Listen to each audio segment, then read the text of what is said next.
ইমাম হলো 2,24,000 বছর। এই 2,24,000 বছরে কোটি কোটি মানুষ কবরে চলে গেছে, সবাই ঈমান নিয়ে কবরে যেতে পারে নাই। খুব মনোযোগ দিবেন, যারা ঈমানওয়ালা তারা বড় ভাগ্যবান। সবাইকে আল্লাহ নবী মনোনীত করেন নাই, সবাইকে আল্লাহ রাসূল মনোনীত করেন নাই।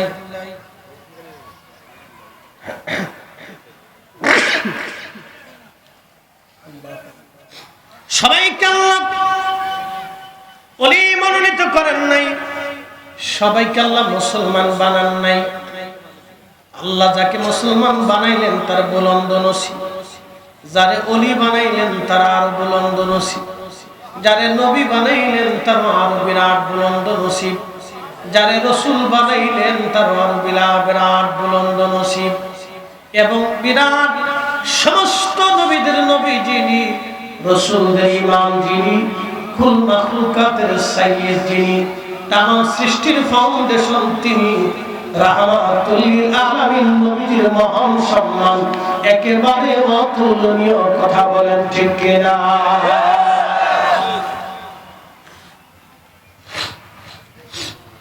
খুবই মনোযোগের সাথে কথাগুলি শুনবেন হাজির। ঈমান নিয়ে কবরে যাওয়াটা হলো জীবনের সবচেয়ে বড় সার্থকতা। ঈমান নিয়ে কবরে যদি না যেতে পারেন, জিন্দেগি বড় বরবাদ হয়ে যাবে। এই জন্য আল্লাহ কোরআনে বললেন, ইয়া আইয়ুহাল্লাযীনা আমানুত্তাকুল্লাহ, ঈমানদারেরা রে আমি আল্লাহকে ভয় করো, হাক্কা তুকাতিহি, ভয় করার মতো করো, ওয়ালা তামুতুন্না ইল্লা ওয়া আনতুম মুসলিমুন, মুসলমান না হইয়া মইরো না।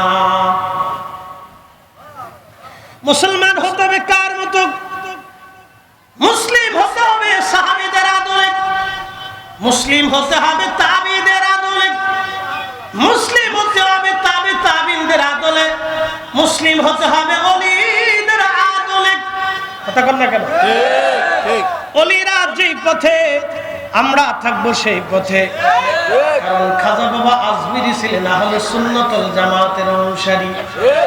আহলে সুন্নাত ওয়াল জামাতের অনুসারী ছাড়া কোনো মা ওলির জন্ম দিতে পারে না। এই কথা বলো বলে আছে? পারে নাই, কোনো মা ওলির জন্ম দিতে পারে। এই জন্য মুসলমান হতে হবে সাহাবীদের আদলে। আউলিয়া کرام যেই মতে ঘুমিয়ে গেলেন, ওই পথে, ওই মতে, ওই ঈমানে যারা ঘুমাবে তারা ওয়ালা তামুতুন্না ইল্লা ওয়া আনতুম মুসলিমুন, তারা মুসলমান হয়ে কবরে যাবে। ওলিদের পথ ছাড়া প্রকৃত মুসলমান হওয়া যায় না। উপস্থিতি কুরআন শরীফ থেকে প্রথমে একটা আয়াত পড়েছিলাম, ওই আয়াতের তাফসীরের দিকে যাব। নবীর দরবারে একজন সাহাবী ছিলেন, তার নাম সালাবা আল আনসারী। ওই সময় মুহাজির সাহাবী যারা ছিলেন তারা হিজরত করে মদিনায় গেলেন, আর মদিনার সাহাবীদেরকে বলা হতো আনসারী, সাহায্যকারী। আর মুহাজির যারা হিজরতকারী, তারা বিভিন্ন অঞ্চল থেকে হিজরত করে মদিনায় আসে। তাদের তো বাড়ি নাই, ঘর নাই, জমি নাই, সম্পদ নাই, ভাই নাই, বোন নাই, বংশ নাই, আত্মীয়তা কেউ নাই। আল্লাহ নবী সমস্ত আনসারীদেরকে ডেকে বলেন, আনসারীরা রে, আমার মুহাজির সাহাবীদেরকে তোমরা এক একজন নিয়ে ভাই বানায় নাও। কি বানায় নাও? ভাই। মুহাজিরদেরকে নিয়ে তোমরা ভাই বানায় নাও। সমস্ত আনসারী সাহাবীরা মুহাজিরদেরকে নিয়ে গেলেন ভাই বানাইয়া। কারো যদি জমি ছিল, অর্ধেক জমি ভাইয়ের নামে দিয়ে দিল। দুইটা ঘর থাকলে একটা ঘর ভাইকে দিয়ে দিল। বাড়ির বাসনপত্রগুলি ভাগ করে তার মুহাজির ভাইকে দিয়ে দিল। কারো যদি দুইজন স্ত্রী ছিল, একজন স্ত্রীকে তালাক দিয়ে তার ভাইয়ের সাথে বিবাহ করায় দিল। একসাথে বলবেন আল্লাহু আকবার। না না হয় না, আরো জোরে বলেন আল্লাহু আকবার। এজন্যই তারা পৃথিবী বিজয় করেছিল। আল্লাহর হাবিব সাহাবায়ে কেরামকে সামনে নিয়ে বসলেন, সাহাবীরা রে তোমরা শুনে নাও, আমার এক দল উম্মত দুনিয়াতে আসবে, তারা কাফেরদের সামনে মাথা নত করে থাকবে। সাহাবায়ে কেরাম চিন্তায় পড়ে গেলেন, ইয়া রাসূলুল্লাহ, তারা কি আমাদের থেকে সংখ্যায় কম হবে? নবীজি বলেন, না সাহাবীরা, তারা তোমাদের থেকে বহু বহু গুণে সংখ্যায় বেশি থাকবে। একটু চিন্তা করেন, আল্লাহ রাসূলের কথার সাথে মিলে দেখেন। সাহাবায়ে কেরাম খুব চিন্তায় পড়ে গেলেন, পেরেশানির মধ্যে পড়ে, এত বেশি পেরেশানি পড়লেন যে চিন্তায় পড়ে গেলেন যে এত উম্মত থাকার পরও তারা কাফেরদের সামনে মাথা নত করবে, আর আমরা মুসলিম এই কয়জন কাফেরদের সামনে মাথা নত করি না। আল্লাহ নবী ডাক দিয়ে বলেন, সাহাবীরা, তোমাদের থেকে বহু বহু গুণে তারা বেশি হবে, কিন্তু কাফেরদের সামনে মাথা নত করে থাকবে তারা। সাহাবায়ে কেরাম বলেন, হুজুর কি জন্য? নবীজি বলেন, সাহাবীরা রে, তোমরা যেমন দুনিয়াকে লাথি মেরে মৃত্যুকে কবুল করে নিয়েছো, মরণকে তোমরা ভয় পাও না, আমার এক জামাত উম্মত দুনিয়াতে আসবে যারা মৃত্যুকে ভয় পাবে, দুনিয়াকে ভালোবাসবে। মিলিয়ে নিবেন, খুব মিলাবে। মৃত্যুটাকে ভয় পাবে, দুনিয়াটাকে ভালোবেসে নিবে। মৃত্যুটাকে ভয় পাবে, দুনিয়াটাকে ভালোবেসে নিবে। ঠিক ওই সময় আমার উম্মতরা কাফেরদের সামনে মাথা নত করে পড়ে থাকবে। তারা সংখ্যায় বেশি হবে, কিন্তু কাফেরদেরকে তারা ভয় পাবে। সংখ্যায় তারা বেশি, কিন্তু কাফেরদেরকে ভয় পাবে। সারা পৃথিবীতে দেশ আছে, মুসলিম দেশ আছে কয়টা? 52টা না 57টা? 57টা মুসলিম দেশ আছে। 57 মুসলিম দেশের 57 জন সেনা প্রধান আছে, 57 জন রাষ্ট্রপ্রধান আছে। 57টা মুসলিম দেশে মিনিমাম হলো 1 কোটি মুসলমান সৈন্য ফৌজ আছে। 57টা মুসলিম দেশে 57টা বিমান বাহিনী আছে, বিমান বাহিনী প্রধান আছে, পুলিশ প্রধান আছে, গোয়েন্দা ডিভিশন প্রধান আছে। 57টা মুসলিম দেশের 200 কোটি মুসলমান। আজকে ইসরাইল বাইতুল আকসা দখল করে নিয়ে চলে গেল, আপনি শুনলে গা শিহরে উঠবে। বাইতুল আকসাতে কতজন মুসলমান নামাজ পড়বে ইহুদিরা নির্ধারণ করে দেয়। বাইতুল আকসা কখন আজান মানে ইমাম নামাজ পড়তে পারবে কিনা ইহুদিরা সেটা ডিরেকশন দেয়। বাইতুল আকসাতে কতজন মুসল্লি ঢুকবে, কখন আসবে বের হবে, ইহুদিরা সেটা নির্বাচন করে দেয়। বাইতুল আকসা আমাদের নিয়ন্ত্রণে নাই, এটা কাফেররা নিয়ে চলে গেছে। 200 কোটি মুসলমান থাকার পর বাইতুল আকসা আমাদের হাতছাড়া হয়ে গেল। 57 জন সেনা প্রধান থাকার পর বাইতুল আকসা চলে গেল। 1 কোটি মুসলিম ফৌজ সৈন্য বাহিনী থাকার পর বাইতুল আকসা চলে গেল। তার অর্থ হলো মুসলমান দুনিয়া পাইয়া আল্লাহ ভুলে গেছে, রাসূলের গোলামি ভুলে গেছে। কথা বলেন ঠিক কিনা? আপনি বুঝে বুঝে আল্লাহ রাসূলের কথার সাথে মিলিয়ে দেন। 1450 বছর আগে যা যা বলেছে ঠিক তাই। সংখ্যা অনেক হবে, কিন্তু তার কাফেরদের সাথে সামনে মাথা নত করবে, ভয় পাবে। আপনি বুঝতে পারছেন, পৃথিবীর কোন দেশ সাহস পায় না। পৃথিবীর কোন দেশ সাহস পায় না। বলবেন ইরান, না, সেও সাহস পায় না। সে মাঝে মধ্যে 2-4টা ক্ষেপণাস্ত্র ফুটিং মারছে, মারার পরে থেমে গেছে। শুধু হামাসের কিছু যোদ্ধারা যুদ্ধ করে টিকে আছে, বাড়িঘর শেষ হয়ে গেছে, সন্তান শহীদ হয়ে গেছে, কিচ্ছু নাই, কিন্তু তারপরও তারা যুদ্ধ করে যাচ্ছে। একসাথে বলবেন আল্লাহু আকবার।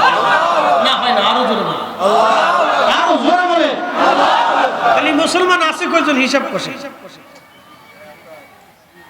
মুসলমান আছে সৌদির বাদশা, বিরাট মুসলমান। মধ্যপ্রাচ্যের যত আমির ওমরা আছে সব বিরাট বিরাট মুসলমান, না বিরাট বিরাট মুসলমান। তারা ঘন্টা মুড়ি সবসময় থাকে, ঘন্টা মাথার তো সরাই না। কি কথা বল না, ঘন্টা মাথার থেকে সরাই না, এটা সরাই তো, এটা সাইনবোর্ড, সাইনবোর্ড, এটা কি সাইনবোর্ড, সাইনবোর্ড, মাথার থেকে ঘন্টা সরাই না। ভাই তো এক একজনের বউ আছে 30টা, এই বেটা ডরাবে না, ডরাবে কি? আপনি আমি চিন্তা করে আমি মরে গেলে আমার বউদের অবস্থা কি হবে? কথা ক্লিয়ার, কোন রেজাল্ট নেই। কারো বিবি আছে 25টা, কারো স্ত্রী আছে 15টা, কারো আছে 20টা, যার যত টাকা তার তত বউ, অসুবিধা নেই। এরা আবার আমরা দেশে এসে ফতোয়া আমারে মিলাদুন নবী হারাম, তোর ফতোয়ার পুষ্টি কি দেয়? এই কথা বলে এই ফতোয়া করে বলে মিলাদুন নবী চলবে না দেশে, চলবে না, ঘরে ঘরে মিলাদ চলবে। কথা বলে কেন ঠিক কি? আল্লাহু আকবার, আল্লাহু ইসলাম, ইয়া রাসূলুল্লাহ, আলাইহি কাসিয়া, ইয়া রাসূলুল্লাহ, ইদা মিলাদুন নবী, ইয়া রাসূলুল্লাহ, আলা পাক পয়সাতা, ফিলিস্তিন ফিলিস্তিন জিন্দাবাদ। আমরা দেশে ফতোয়া ইস ইস এ পালগাছাবাসী বরুড়ার মুসলমান খুবই মনোযোগের সাথে কথাগুলি শুনবেন। সাহাবে কেরাম আল্লাহকে ভয় করেছিলেন কেমনে, একটা ঘটনা আজ আপনাদেরকে শোনাই। রাসূলের সাহাবী আনসারী মুহাজির দুই দলে বিভক্ত ছিল। আল্লাহ নবী বলেন তাবুকের যুদ্ধের ময়দানে কারা যাবা তারা চলো। 30,000 সাহাবী প্রস্তুতি নিল, তাবুকের যুদ্ধের ময়দানে যাবে। মদিনা মুনাওয়ারা থেকে প্রায় 1000 মাইল দূর। কত হাজার? 1000। কেমনে যাইতে হবে? পায়ে হেঁটে, যুদ্ধের জন্য। কোন সাহাবী আসছে, তার কোনো খাবার টাবার নেই, একই কাপড়, একটা জুব্বা, একটা চাদর আর একটা তলোয়ার নিয়ে যুদ্ধের রওনা দিচ্ছে। একসাথে বলবেন আল্লাহু আকবার। জীবনের জন্য না শাহাদাতের জন্য? শাহাদাতের জন্য। তারা আল্লাহকে ভয় করত, দুনিয়াকে ভালোবাসত, তারা মরণকে ভয় পায় না। তারা চিন্তা করে মৃত্যুর পরে আমার কবরে আমার রাসূলের সাথে দেখা হবে। ইমাম আহলুস সুন্নাত আলা হযরত রাহিমাহুল্লাহ, হুজুর গাউসে পাক রাহিমাহুল্লাহ, ইমাম মালিক রাহিমাহুল্লাহ, মুজাদ্দিদ আল ফিসানি রাহিমাহুল্লাহ, খাজা বাকিবিল্লাহ রাহিমাহুল্লাহ, শাহ সুফি ফতেহ আলী রাসূলুল্লাহ রাহিমাহুল্লাহ, পৃথিবীর বড় বড় বুজুর্গ যারা ছিলেন তারা মৃত্যুকে পছন্দ করতেন যে মৃত্যুর পরেই আমার রাসূলের সাথে দিদার। আল্লাহু আকবার। সাহাবী রাসূল 30,000 সাহাবী তাবুকের যুদ্ধের ময়দানের দিকে রওনা করলেন। 30,000 সাহাবীর ভিতরে একজন সাহাবী ছিলেন মুহাজির। মুহাজির সাহাবীর ভাই ছিল হযরত সালাবা। সালাবা ছিলেন আনসারী সাহাবী। সালাবাকে বলে গেলেন, ভাই আমার, আমি তো যুদ্ধের ময়দানে চলে যাচ্ছি, তুমি যেহেতু মদিনাতে আছো, আমার স্ত্রী আছে, আমার সন্তান আছে, আমার স্ত্রী সন্তানদের ভরণ পোষণ, খাবার দাবার দেখাশোনা তুমি করবে। হযরত সাহাবী যুদ্ধের ময়দানে চলে গেলেন। দীর্ঘদিন পর্যন্ত সালাবা রাদিয়াল্লাহু আনহু তিনি ওই ঘরের মধ্যে খাবার দিয়ে আসেন, প্রয়োজনীয় সামগ্রী পানি দিয়ে আসেন, লাকড়ি টাকড়ি দিয়ে আসেন, সমস্ত প্রয়োজনীয় সামগ্রী দিয়ে আসেন। একদিন শয়তান ডাক দিয়ে বলল, সালাবারে, তুমি তো প্রত্যেক দিন তোমার ভাইয়ের স্ত্রীর ঘরে খাবার দিয়ে আসো, তার সন্তানদেরকে খাবার দিয়ে আসো, কিন্তু তুমি তো একটা বড় পর্দা সরায় দেখো নাই তোমার ভাইয়ের স্ত্রী দেখতে কেমন। শয়তান রাসূল কারীমের সাহাবীর অন্তরের মধ্যে ধোঁকা দিয়ে বসলো। আল্লাহর নবী বললেন, সাহাবীরা রে শোনো, উম্মতেরা শোনো, শয়তান রক্তের শিরার ভিতর দিয়ে ঢুকে কলবের মধ্যে বসে বসে ধোঁকা দিতে থাকে। যদি ধোঁকা থেকে তুমি বাঁচতে চাও তো আল্লাহর জিকিরের ধাক্কা মারো। আল্লাহর জিকিরের ধাক্কা যখন মারবেন তখনই শয়তান আপনার কাল থেকে বের হইয়া দৌড়াইয়া পালাইয়া চলে যাবে। চিৎকার করে বলেন আল্লাহু আকবার। এজন্য ওলিরা জিকির করাইতো। ওলিরা কি করাইতো? আর আমরা দেশের মোল্লাই সৌদি আরব ফেরত, made in Saudi Arab, made in Abdul Wahab মুজদি। উনি বেদাতের কথা ঠিক আছে, বেদাত সাহাবীদের জামানায় ছিল না, সূরা কোথাকা এই কেমন ছিল সাহাবীদের জামানায় ছিল না। আল্লাহর ফাসাউতি যিকরিহি ইয়ানশরিফুন নাস মিনাল মাক্ত ওয়া কানা আলা হাদিন নবী সাল্লাল্লাহু আলাইহি ওয়াসাল্লাম রাওয়াহুল বুখারী। নবীর জামানাতে সাহাবায়ে کرام ফরজের নামাজের পরে উচ্চ আওয়াজ দিয়ে জোরে জোরে জিকির করতেন। একসাথে বলবেন আল্লাহু আকবার। ये फतवा मत फतवा दी इस्लाम तो শেষ করে বলছে। এত ফতোয়া মারছে যে আমাদের যুবক শ্রেণী আজকে অধিক যুবকরা আদবের নষ্ট হয়ে গেছে। দেখেন মুরব্বি দেখলে সালাম দেয়, এই কথা কর না। ক্লাস 10 এর ফুলাপনে যেমনি ছাত্র এবং শিক্ষকরা ধরে পিটা, এটা দেখলে আপনার কাছে গা শিউরে উঠবে। আগামীর দিন আমাদের অন্ধকারে নিমজ্জিত, আমাদের আগামীর দিন অন্ধকার নিমজ্জিত। এই যে বিদ্যালয়গুলিতে প্রথম সবক আদব শেখানো উচিত। প্রত্যেকটা বাংলাদেশের বিদ্যালয়ে বিদ্যাপীঠে সিলেবাসের প্রথমেই আদব শেখানো উচিত। এটা আদব শেখানো হয় না। বাংলাদেশে এক এক সময় এক একটা শিক্ষা ব্যবস্থার ভিতরে কিছু আস্তিক নাস্তিক আবিদাবি আউলা জাউলা বাউলা বসে থাকে, যেগুলোর কারণে আমাদের শিক্ষা ব্যবস্থা ধ্বংস হয়ে যাচ্ছে। নারী কমিশন নামে নারী কমিশন এসে বলে দিল পতিতাদেরকে কর্মজীবী শ্রমজীবীর মর্যাদা দিতে হবে। আরে বেটা, আমাদের দেশের লক্ষ লক্ষ নারীদেরকে বেশ্যা বানানোর বুদ্ধি হয়েছে। কথা কথা আমরা উচিত কথা বললে বলবো হুজুররা ভালো না। আপনি বুঝতে পারতেছেন, যদি এদেশের পতিতাদেরকে যদি শ্রমিক হিসেবে মর্যাদা দেওয়া হয়, এদেশের লক্ষ লক্ষ নারীরা পতিতা ব্যবসায় নেমে যাবে, লক্ষ লক্ষ যুবকদের চরিত্র নষ্ট হবে, লক্ষ লক্ষ ফ্যামিলি ধ্বংস হবে, লক্ষ লক্ষ সন্তানের বাবা মার কোনো পরিচয় থাকবে না। এটা কখনোই হতে দেওয়া যাবে না, এটা কখনোই হতে দেওয়া যাবে না।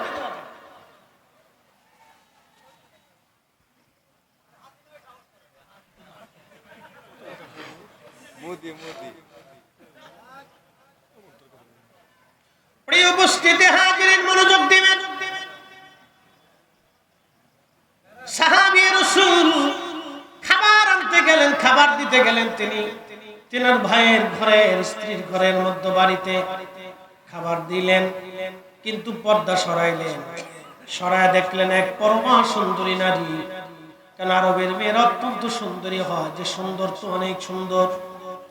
হযরত সালামা স্থির থাকতে পারেন নাই, দরজা পর্দা সরাইয়া দৌড়ায় যাইয়া তার ভাইয়ের স্ত্রীর হাত চেপে ধরলেন। শুধু হাত চেপে ধরেছেন, তখনই মহিলা ডাক দিয়ে বলল, সালামা রে, তুমি আমার স্বামীর ভাই, তাও দ্বীনি ভাই, আনসারী ভাই, তুমি আমার হাত ধরেছো। আমার স্বামী তোমার কাছে আমাদেরকে আমানত দিয়ে গেছে। তুমি কি বুঝতেছো তুমি কি করতে চাইতেছো? এ সালামা, তুমি আল্লাহকে ভয় করো। সাহাবী রাসূল সাথে সাথে হাত ছেড়ে দিলেন, দেরি করেন নাই। একটা দৌড় মেরে মদিনা থেকে পাহাড়ে চলে গেলেন। পাহাড়ে যাইয়া খাওয়া দাওয়া বাদ দিয়ে সিজদার মধ্যে পড়ে কাঁদে, আল্লাহ আমি ভুল করে ফেলছি, আল্লাহ আল্লাহ আমি ভুল করে ফেলছি। এ পয়েলগাছাবাসী, ওয়াজ যত দূরে যায়, এখানে বহু মুসলমান আজ এশার নামাজ পড়ে নাই, বহু মুসলমান মাগরিব পড়ে নাই। মাগরিবের নামাজে সিজদা দেওয়াটা ছিল আল্লাহর হুকুম। বহু মুসলমান আসরের নামাজ পড়ে নাই। মন খারাপ করবেন না, আমি কষ্ট দেওয়ার জন্য বলতেছি না। ইরজিই, আপনি ফিরে আসেন, ইলা রাব্বিকি রাদিয়াতাম মারদিয়া, আল্লাহর সন্তুষ্টির দিকে ফিরে আসেন। আপনি আল্লাহর সন্তুষ্টির দিকে আপনি ফিরে আসেন, আল্লাহর সন্তুষ্টির দিকে আপনি ফিরে আসেন। ভয় নাই, নামাজ তো ছেড়ে দিয়েছেন, জীবনে বহু অপরাধ করে ফেলছেন, আপনি অনেক ভয় করবেন না। সাহাবী রাসূল পাহাড়ের মধ্যে যে কান্না শুরু করলেন সিজদায় পড়ে, আল্লাহ মনিবের অবাধ্য গোলামের পরিণতি না জানি কি কঠিন হবে। মনিবের অবাধ্য গোলামের, বুঝেন নাই, মনিবের অবাধ্য গোলাম। আল্লাহ আমি তো সাহাবী রাসূল অনেক বড় অন্যায় করে ফেলছি। আমি কি করছে, শুধুমাত্র হাতটা ধরছে, এতটুকুনি এত ভয় অন্তরে আসলো। আমি তো সাহাবী রাসূল, আল্লাহ আমি আমানতের খেয়ানত করে ফেলছি। আজ আমি তোমার অবাধ্য হইছি, না জানি এই গোলামের হালত কি হবে আজ। আল্লাহ ক্ষমা না করলে সালাবা পাহাড় থেকে কোনদিন মদিনায় ফিরে যাবে না। সিজদায় পড়ে পড়ে কাঁদতেছিলেন। আহাকি কান্না। নবীজি তাবুকের যুদ্ধ থেকে ফিরে আসলেন, সাহাবীরা যার যার ঘরে চলে গেলেন। সাহাবী, মুহাজির সাহাবী বাড়িতে যাওয়ার পর স্ত্রীকে বলেন, বিবি আমার তোমরা কেমন আছো? বলে আলহামদুলিল্লাহ, আল্লাহ আমাদেরকে ভালো রাখছে। বলো আমার ভাই সালাবা তোমাদের সাথে কেমন ব্যবহার করেছে? স্ত্রী বলতেছে, স্বামী গো, আপনার ভাইয়ের কাছে আমাদেরকে আমানত দিয়েছিলেন, তিনি যথোপযুক্ত হক আদায় করেছেন বটে, কিন্তু একটা ভুল করে বসছে। বলে বিবি কি ভুল? বলতেছে, স্বামী গো ভুল হলো, তিনি হঠাৎ করে একদিন হয়তো আমার সৌন্দর্য মোহিত হয়ে আমার হাত চেপে ধরেছেন। আমি তখন আপনার আমানতের কথা স্মরণ করিয়েছি, আল্লাহর ভয়ের কথা স্মরণ করানোর পরে আপনার ভাই আমার হাতটা ছেড়ে দিয়ে পাহাড়ে চলে গেছে। বহুদিন ধরে কান্নাকাটি করে আল্লাহর কাছে তওবা করতেছে। সে আর মদিনাতে ফিরে আসে নাই। মুহাজির সাহাবী তিনি চলে গেলেন, যাইয়া সে পাহাড়ে খুঁজতে খুঁজতে সালামকে পেয়ে গেলেন। বলল, ভাই আমার, আমি তোমারে মাফ করে দিছি, তুমি চলো মদিনায়। বলে, না ভাই, তুমি মাফ করলে হবে না, আল্লাহ মাফ না করা পর্যন্ত আমি ফেরবো না। ভাইরে, তুমি মাফ না করলে হবে না, আবার রব মাফ করছেনি। অনেক অনুনয় বিনয় করতেছে, ভাই চলো মদিনাতে, আমি রাসূলের দরবারে নিয়ে যাব, আল্লাহর হাবিবের বরগাহে তোমারে নিয়ে যাব। বলতেছে, ভাইরে তুমি আমাকে নিতে পারো, কিন্তু আমার হাত বেঁধে আসামিকে যেমনে ধরে নিয়ে যাওয়া হয় ওইভাবে তুমি আমাকে বেঁধে নিয়ে রওনা করো। সালাবা রাদিয়াল্লাহু আনহুর হাত বাঁধা হলো। মুহাজির সাহাবী রশি টেনে টেনে নিয়ে আসলেন মদিনায়। সালাবা রাদিয়াল্লাহু আনহুর মেয়ে ছিল খানসামা রাদিয়াল্লাহু আনহা। হযরতে খানসামা এসে বলেন, আব্বা জান, আপনি যে ভুল করেছেন গো বাবা, আসেন আপনাকে হযরত আবু বকরের দরজায় নিয়ে যায়, দেখি আবু বকর কি করে আপনার জন্য। হযরত সালাবাকে মেয়ে খানসামা রাদিয়াল্লাহু আনহা রশি ধরে টেনে টেনে সিদ্দিক আকবরের দরজায় নিয়ে গেলেন। কে? বলে, আমি সালাবার মেয়ে খানসামা। বলে, খানসামা কি জন্য আসছো? বলে, আবু বকর সিদ্দিক, আমার আব্বা জানকে রশি বেঁধে নিয়ে আসছি, আমার আব্বা ভুল করে ফেলছে, আপনি তো সিদ্দিক আকবর, আল্লাহর নবীর বরগাহে নিয়ে আমার আব্বা জানের জন্য একটা ব্যবস্থা করে দেন। আবু বকর বললেন, না হে খানসামা, তোমার আব্বা জানের অপরাধ নিয়ে আমি রাসূলের দরবারে সুপারিশ করতে পারবো না, আমার পক্ষে সম্ভব না, তুমি চলে যাও। হযরত খানসামা রশি টেনে টেনে হযরত ওমরের দরজায় নিয়ে আসে। হযরত ওমরের দরজায় নিয়ে আসার পরে বলতেছে সালাম দিয়ে, কে? বলে, আমি সালাবার মেয়ে খানসামা আসছি। সাইয়েদনা ওমর রাদিয়াল্লাহু আনহু আপনার দরজাতে আসছি, আমার আব্বাজান ভুল করে ফেলছে, এখন আপনি আল্লাহর নবীর বরগাহে নিয়ে আমার আব্বাজানের জন্য একটা ফয়সালা নিয়ে আসেন। হযরত ওমর বললেন, না না খানসামা, তুমি তোমার বাপকে নিয়ে চলে যাও, আমার দ্বারা এই সম্ভব হবে না, তোমার আব্বা বড় নাফরমানি করে ফেলছে, আমানতের খেয়ানত করে ফেলছে, আমার দ্বারা সম্ভব না। হযরত সালাবাকে তার মেয়ে নিয়ে চলে গেল হযরত আলী রাদিয়াল্লাহু আনহুর দরজা। বলল, হযরত আলী, আমি খানসামা, আপনার সাহাবী সালাবার মেয়ে, আপনার আসামি সালাবাকে রশি বেঁধে ধরে নিয়ে আসছি। হুজুর, আমি আমার আব্বাজানকে নিয়ে আসছি, রশি বেঁধে আসামি ধরে নিয়ে আসছি, আপনি কিছু করেন, না হলে আপনার সালাবা ধ্বংস হয়ে যাবে। ঠিক তখনই সাহাবী রাসূল খানসামা রাদিয়াল্লাহু আনহা এবং সালাবা রাদিয়াল্লাহু আনহু দাঁড়িয়ে দাঁড়িয়ে দরজায় কাঁদতেছিলেন। আল্লাহর নবী ডাক দিয়ে বললেন, খানসামা রে, তুমি তোমার আব্বাজানকে নিয়ে যাও, আল্লাহর ওহী না আসা পর্যন্ত আমি রাসূল সিদ্ধান্ত দিতে পারি না। সালাবা ডাক দিয়ে বলল, মা খানসামা রে, আমার রশি ছেড়ে দাও, আমি পাহাড়ে চলে যাব, আজ কোনদিন ফিরে আসবো না যদি আল্লাহ আমারে মাফ না করে। রাসূলের সাহাবী রওনা হয়ে গেলেন, যেতে যেতে পাহাড়ে চলে গেলেন। পাহাড়ে যাওয়ার পরে কাঁদতেছিলেন আর বলতেছিলেন, হে রব, আমি আবু বকরের দরজায় গেছি, তিনি তাড়িয়ে দিয়েছেন। আমি ওমরের দরজায় গেছি, তিনিও তাড়িয়ে দিয়েছেন। আমি হযরত আলীর দরজায় গেছি, তিনিও তাড়িয়ে দিয়েছেন। আমি তোমার মেহবুবের দরজায় গেছি, তিনি আমাকে নিরাশ করেছেন। আল্লাহ, ইয়া আল্লাহ, তোমার দরজা থেকে যদি আমাকে নিরাশ করে দাও, তোমার খানসামা ধ্বংস হয়ে যাবে। আল্লাহ, তোমার সালাবা ধ্বংস হয়ে যাবে। আল্লাহ, আল্লাহ, আমি সালাবা কোনদিন মদিনায় ফিরে যাব না যদি তুমি ক্ষমা না করো। আল্লাহ, এইভাবে বিনয় বিনয় করে সালাবা রাদিয়াল্লাহু আনহু কাঁদতেছিলেন। আমার আল্লাহ জিবরাইলকে পাঠিয়ে দিলেন আল্লাহর হাবিবের বারগাহে। জিবরাইল আমিন এসে সালাম দিলেন, ইয়া রাসূলুল্লাহ, পৃথিবীর মালিক কি আপনি না আল্লাহ? বলে, হে জিবরাইল, সৃষ্টির মালিক আমার রব, আমার আল্লাহ। হাবিব, আল্লাহ বড় দয়াবান, আল্লাহ বড় দয়াবান। বন্ধু আল্লাহর হাবিব, আপনি সাহাবী সাহাবাকে সংবাদ দিয়ে দেন, আল্লাহ তার জীবনের অপরাধ মাফ করে দিয়েছে। চিৎকার করে বলেন আল্লাহু আকবার। কখনো তোমাকে যদি ভুলি, হেদায়েতের আলো জেলে নিয়ে কাছে তুলি। কখনো তোমাকে যদি ভুলি,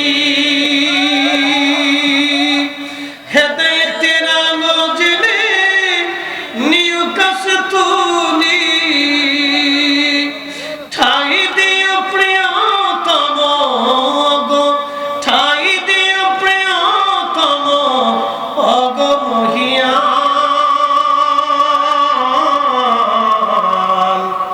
তুমি রহমান, তুমি মেহেরবান।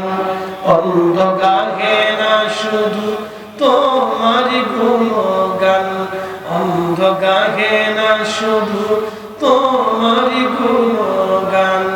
বুঝেও বুঝে না তবু শান। তুমি রহমান, তুমি মেহেরবান। আল্লাহুম্মা সাল্লি আলা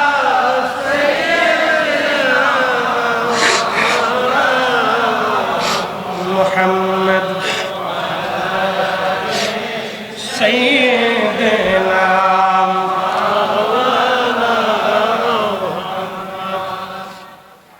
হযরত সালাবার ব্যাপারে নবীজি ডাক দিলেন, সাহাবীরা, সালাবার আল্লাহ মাফ করে দিয়েছে। তোমরা কে কে আমার সালাবাকে পাহাড় থেকে আনতে যাবা বলো। হযরত আবু বকর, হযরতে ওমর, হযরতে সালমান ফারসি, হযরত আলী রিদওয়ানুল্লাহি তাআলা আলাইহিম আজমাইন, এই চারজন মহান সাহাবী দাঁড়িয়ে গেলেন। আল্লাহর নবী বলেন, আবু বকর, ওমর, তোমরা দুইজনে বসো। সালমান ফারসি এবং আলী রাদিয়াল্লাহু আনহুমা, তোমরা দুইজনে চলে যাও, আমার সাহাবাকে পাহাড় থেকে খুঁজে তালাশ করে নিয়ে আসো। নবীর মহান দুইজন সাহাবী খুঁজতে খুঁজতে পাহাড়ের গহ্বরে যায় দেখলেন একটা কোনায় সালাবা সিজদায় পড়ে কাঁদতেছে, আল্লাহ ক্ষমা যদি না করো তোমার সালাবা ধ্বংস হয়ে যাবে। আল্লাহ, তোমার সালাবা ধ্বংস হয়ে যাবে, ক্ষমা যদি না করো। আমার পীর মুর্শিদ হুজুর কেবলা জান আট্টুশির হুজুর শেষ রাত্রিবেলা তাহাজ্জুদের সময় একটা শের গাইতেন, আপনাদেরকে একটু শোনাই। শুধু মাঝে মধ্যে হয়তো অনেকেই বিরূপ মন্তব্য করতে পারেন, একটা সুন্দর শের আপনাদেরকে শোনাবো। হুজুর কেবলা এইভাবে গাইতেন, গুনাহগার বলে মাওলা, অপরাধী বলে মাওলা, দূরে ফেলে দিও না। গুনাহগার বলে মাওলা, ঠিক 3টে 3:30-এর ভিতরে এই শেপটা টানতে। অপরাধী বলে মাওলা, গুনাহগার বলে মাওলা, দূরে ফেলে দিও না, মাগফিরাতের দ্বার হইতে নায়ম্মেদ কইরো না, মাগফিরাতের দ্বার হইতে নায়ম্মেদ কইরো না। আল্লাহ ইয়া আল্লাহ বলে ডাকি মাওলা শোনো না, আল্লাহ ইয়া আল্লাহ বলে ডাকি মাওলা শোনো না, না জানি কই রাশিয়াবি কি গুনাহ, না জানি কই রাশিয়াবি কি গুনাহ। এভাবে কাঁদতেন তিনি, মুরিদরাও কাঁদতেন। প্রিয় উপস্থিতি,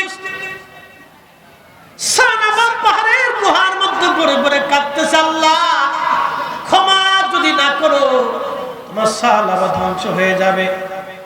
সালমান ফার্সি গেলেন আর সাথে হযরত আলী গেলেন। দুইজন যে সালাবাকে বলতেছে, সালাবারে মাথা উঠাও, সুসংবাদ নিয়ে আমরা আসছি। বলে বলো কি সুসংবাদ? বলে আল্লাহ তোমারে মাফ করে দিয়েছে। একসাথে জোরে বলেন আল্লাহু আকবার। কুল ইয়া ইবাদিয়াল্লাযীনা আসরাফু আলা আনফুসিহিম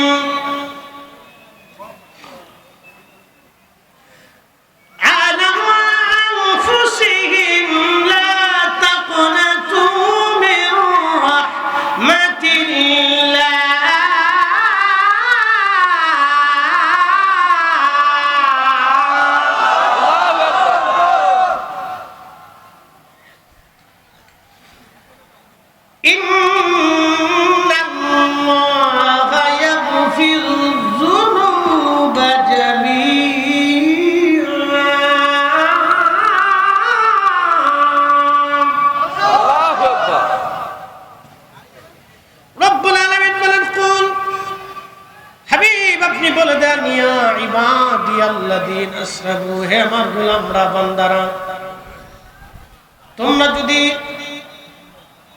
নিজের নফসের উপরে জুলুম করে ফেলো, গুনাহ করো, লা তাকনাতু মির রাহমাতিল্লাহ, আমার রহমত থেকে তোমরা নিরাশ হয়ো না, আমার রহমত থেকে তোমরা নিরাশ হয়ো না।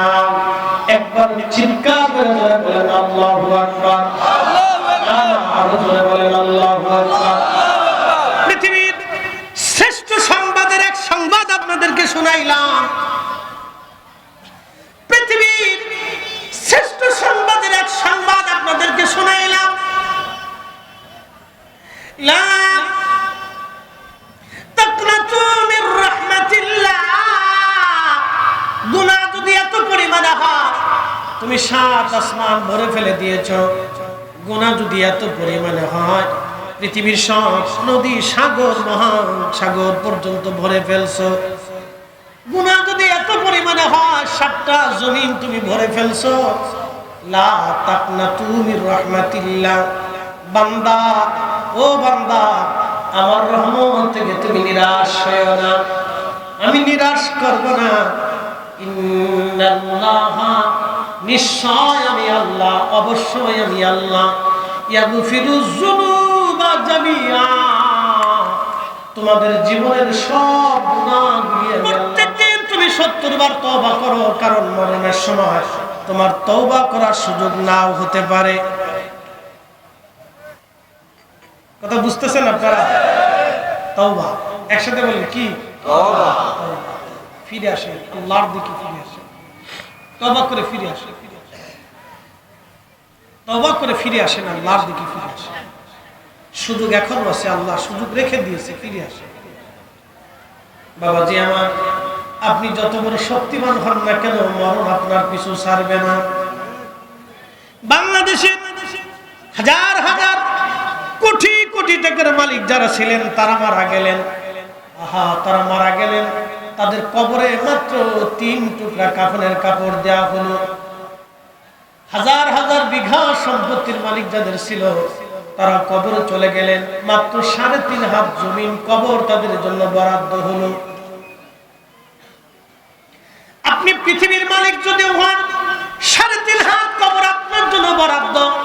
আপনি যদি হাজার হাজার বিলিয়ন ট্রিলিয়ন কোটি কোটি টাকার মালিক হন, পৃথিবীর সমস্ত স্বর্ণ আপনার যদি মালিকানায় আসে, পৃথিবীর সমস্ত যদি গহনা এবং রূপা এবং আপনার কি বলে আমি জহরত বলি, হীরা মণিমুক্ত যদি আপনার অধীনে চলে আসে, মাত্র 3 টুকরা কাপড়ের কাপড় আপনার জন্য বরাদ্দ।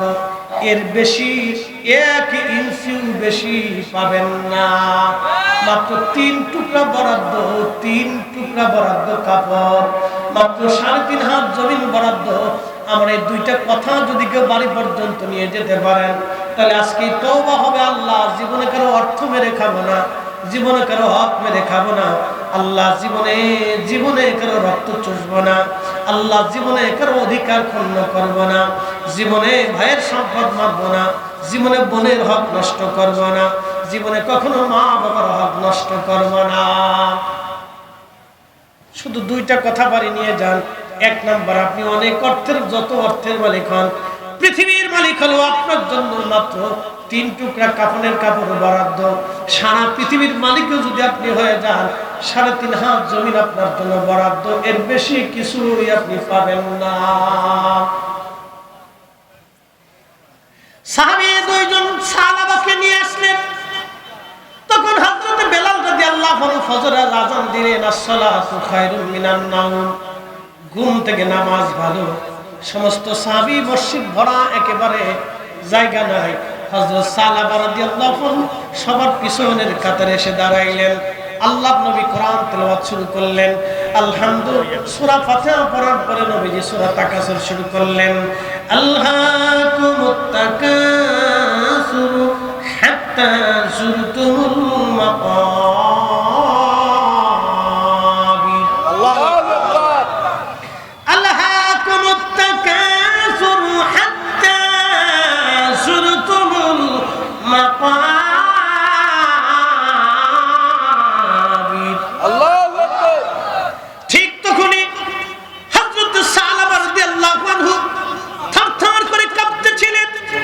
থরথর করে কেঁপে চিৎকার দিয়ে উঠলেন, শুধু চিৎকার দিয়ে হযরত সালাবা মসজিদে নববীর মধ্যে পড়ে গেলেন। পরে আর দেরি হলো না, আমার আল্লাহ তার রূহ নিয়ে চলে গেলেন। নামাজরত অবস্থায় কোরআন তেলাওয়াতে আল্লাহর ভয়ে, আলহাকুমুত তাকাসুর অর্থ বলে দিয়ে যায়, মানুষ দুনিয়ার পিছে দৌড়াইয়া আমি আল্লাহকে ভুলে যায়। মানুষ দুনিয়ার পিছে দৌড়ে আমি আল্লাহকে ভুলে যায়। হাত্তা যুরতুমুল মাকাবির, কবর পর্যন্ত, কবর পর্যন্ত। এরপরে আর কোনো সুযোগ নাই। সালাবা ঘুমিয়ে গেলেন। মসজিদের মধ্যে সালাবা ইন্তেকাল করলেন। একসাথে চিৎকার করে বলেন না মারহাবা, লা ইলাহা তেলের গাড়ি তেলে চলে, গজলটা কোন না বুঝি। লা ইলাহা লা ইলাহা লা ইলাহা ইল্লাল্লাহ লা ইলাহা হাসবি রাব্বি জাল্লাল্লাহ মা ফি কলবি দাই। আহা নূর মুহাম্মদ সাল্লাল্লাহু, ও নূর মুহাম্মদ সাল্লাল্লাহু ইল্লাল্লাহ লা ইলাহা লা ইলাহা লা ইলাহা ইল্লাল্লাহ মুহাম্মাদুর রাসূলুল্লাহ সাল্লাল্লাহু আলাইহি ওয়াসাল্লাম। হযরত সালামা মেহমান আসছে। আচ্ছা, আমার তো সময় শেষ, টাইম দেওয়া যাবে না আমার।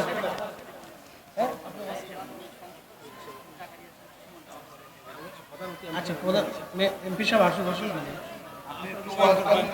আমার সময় তো আমার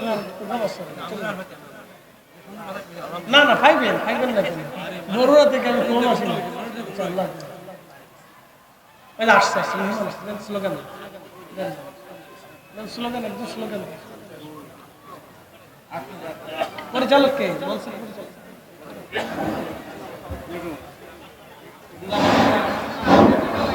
নারায়ে তাকবীর, আল্লাহু আকবার, নারায়ে তাকবীর, আল্লাহু আকবার, নারায়ে রিসালাহ, ইয়া রাসূলুল্লাহ, নারায়ে রিসালাহ, ইয়া রাসূলুল্লাহ, নারায়ে গাউসিয়া, ইয়া রাসূলুল্লাহ। আহলে সুন্নাত ওয়াল জামাত সাহাবা রাদিয়াল্লাহু আনহু একটাই মাত্র কন্যা সন্তান হযরতে খানসামা রাদিয়াল্লাহু তাআলা আনহা, তিনি দৌড়ায় আসলেন।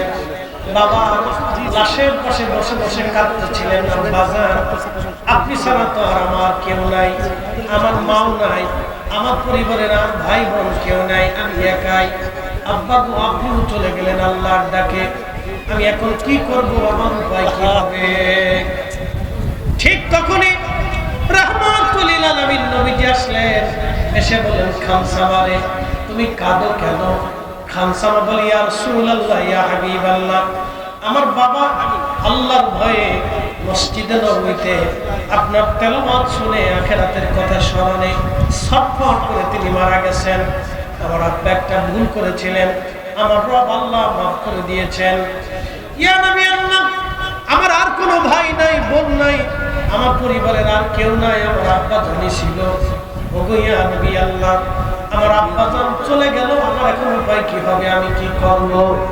আল্লাহর নবী বললেন, খানসামা রে, তোমার বাবা যদি রাহমাতুল লিল আলামিন হয় তাহলে কেমন হবে? আল্লাহু আকবার।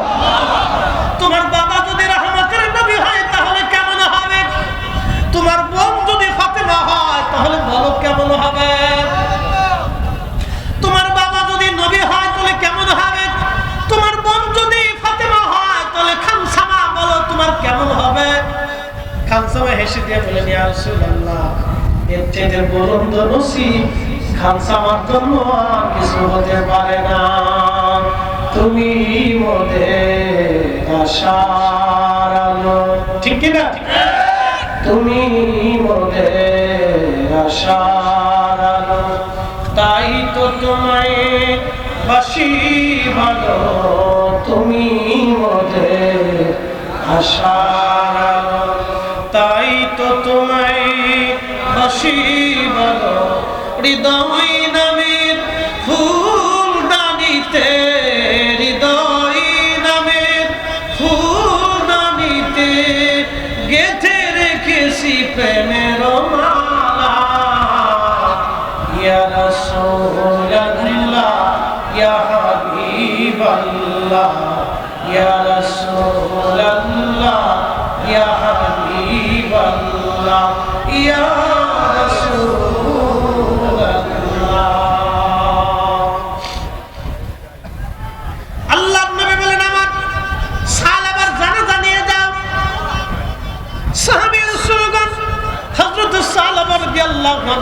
সামনে নিয়ে জানাজায় দাঁড়িয়ে গেলেন।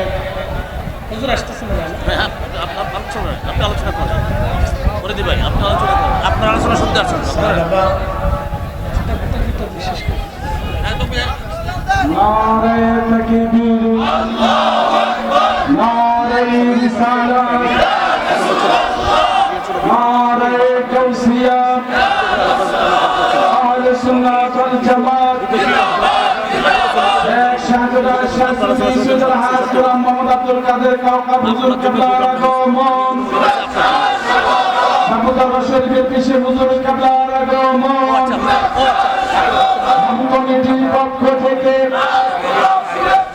এলাকাবাসীর পক্ষ থেকে, সুন্নি জামাতের পক্ষ থেকে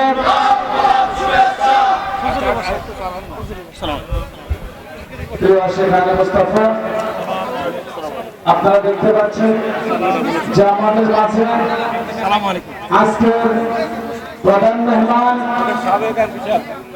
মেহমান আলা শাহপুর দরবার শরীফের পীর তরিকত रहनुमाए शरीयत शेख शाहजादा शाह सूफी सैयद अलहाज গোলাম মোহাম্মদ আব্দুল কাদের কাউকাব আল কাদিরি মাদ্রাসুল আলী পিশে কাল্লা শাহপুর দরবার শরীফ আমাদের মাঝে তাশরিফ আনছেন মঞ্চে তাশরিফ আনছেন আমরা সকলে বলি মারহাবা।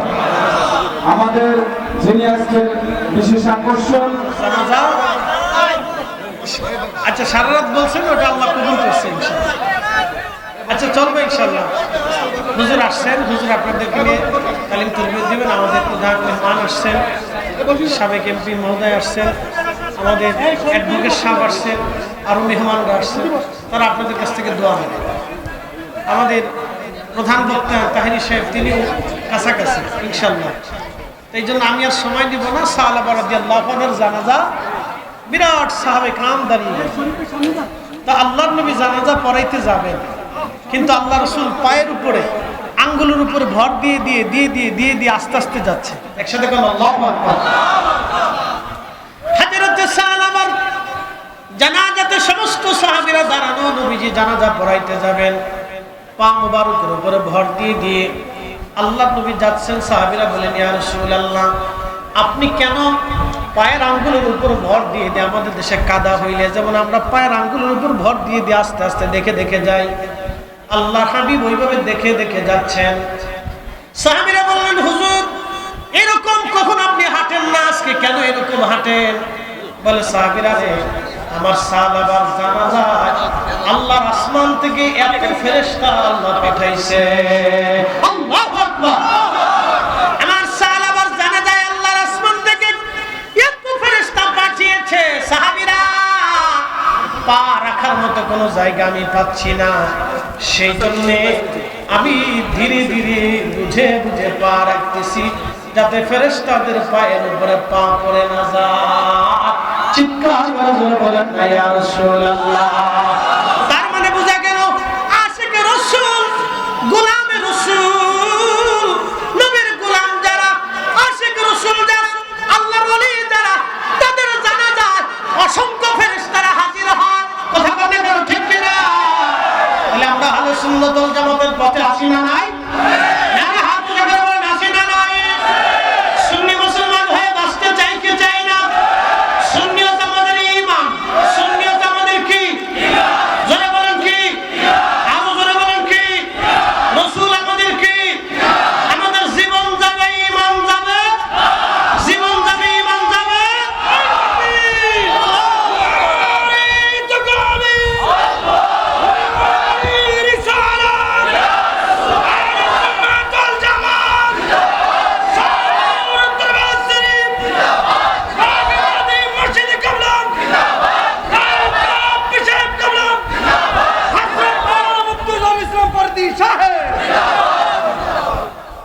সালাম আল বেদা।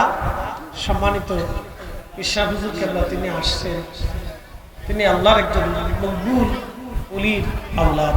ওনাকে বসিয়ে কথা বলাটা আদরের খেলা, বুঝি ক্ষমা চেয়ে নিচ্ছি। সমস্ত অলিরা আমাদের মাথার তাজ, কথা ঠিক কিনা? সমস্ত অলিরা আমাদের কি মাথার তাজ। আজকে প্রধান জি আজকের প্রধান অতিথি যিনি, তিনি বক্তব্য দিবেন। তিনি আপনাদের এলাকার কৃতি সন্তান, আলহামদুলিল্লাহ।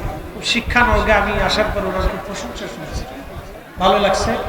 আর সাধারণত কুমিল্লার মানুষ তো এমনিতেই শিক্ষানুরাগী, সারা বাংলাদেশ থেকে কুমিল্লা ভিন্ন। কুমিল্লায় ওয়াজ করেও মজা, ওয়াজ শোনায়ও মজা। সারা বাংলাদেশের অন্য জায়গায় এরকম ওয়াজ করলে অনেকে বুঝে না, বুঝতে চায় না। কুমিল্লার মানুষ শিক্ষিত বেশি বিদায়, তারা এগুলি পছন্দ করে, মারহাবা করে। আল্লাহ কবুল করুন। আসসালামু আলাইকুম ওয়া রাহমাতুল্লাহ।